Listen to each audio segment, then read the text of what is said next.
Well, I'm really proud of this team and what they were able to do and how they did it during the regular season, and feel fortunate to be going with this team and to Indianapolis and playing against a good Penn State team for the Big Ten championship. And a lot went into it, and excited to get with the team here shortly and begin in earnest our preparation for Saturday night's game. Paul, one of your guys was asked this morning when he first knew that you guys could have a very good team and a very good season. He said in spring ball, he said, because if you see, you know good football when you see it, you know good football players when you see it. Did you have that same feeling back in March and April? I felt that we had some good things going.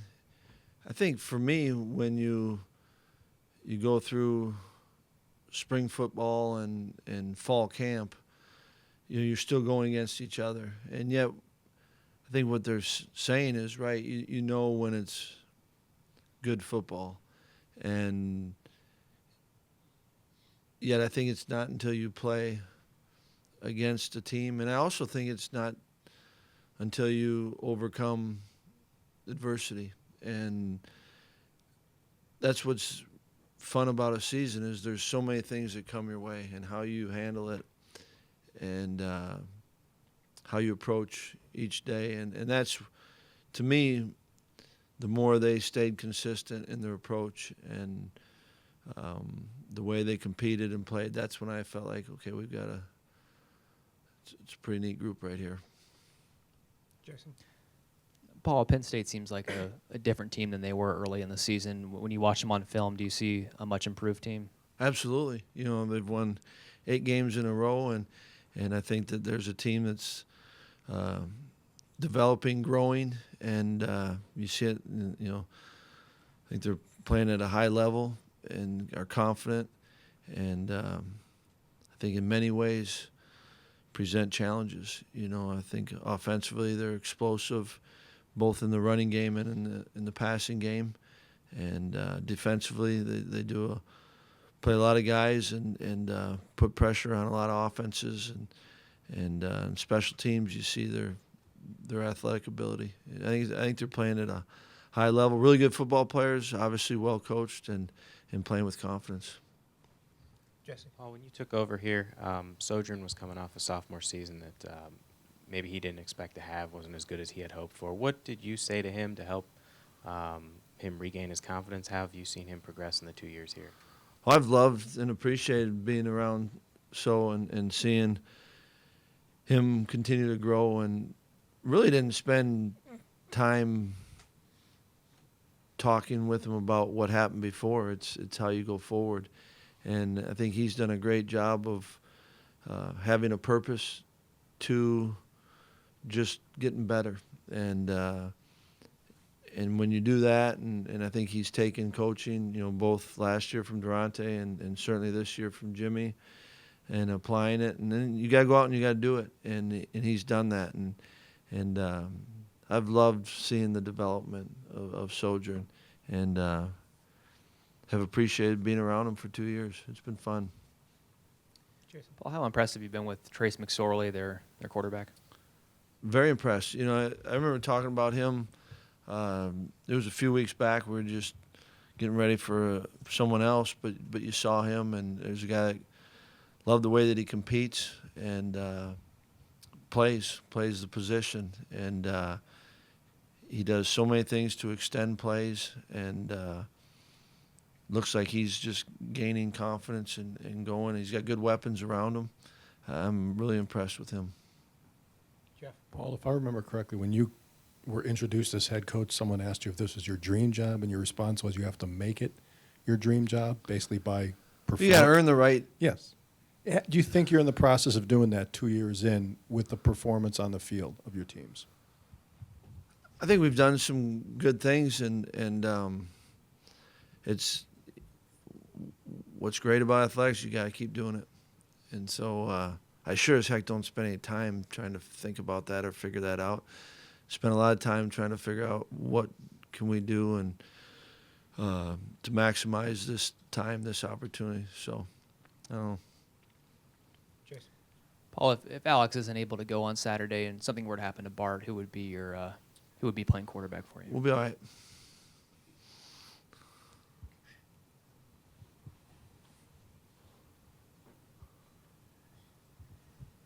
Paul, I know some of the players have talked about the afternoon meeting every day when they say a quote and maybe pick a song, and a lot of the guys pick rap lyrics and those type of things. In what ways It's enlightening. have you tried to connect with the players through that, and in what way have you found that to be helpful with the guys?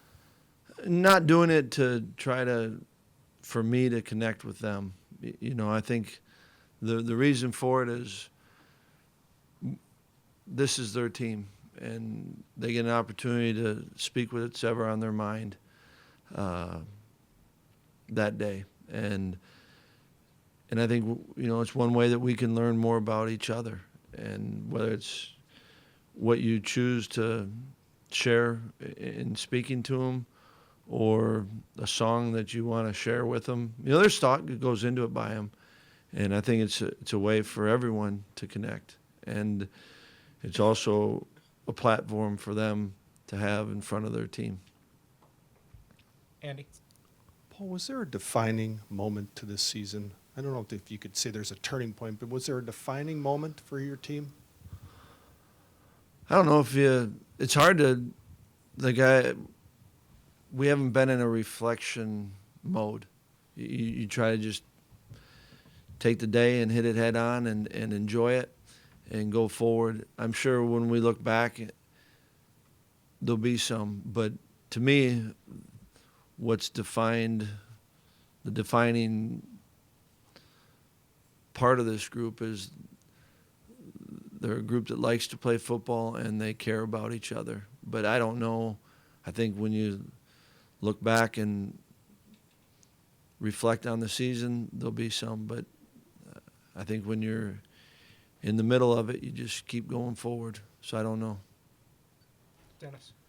Paul, what is it about the offense that seems to get a spark when Bart comes in? Is it his personality? You saw him coming down the tunnel before.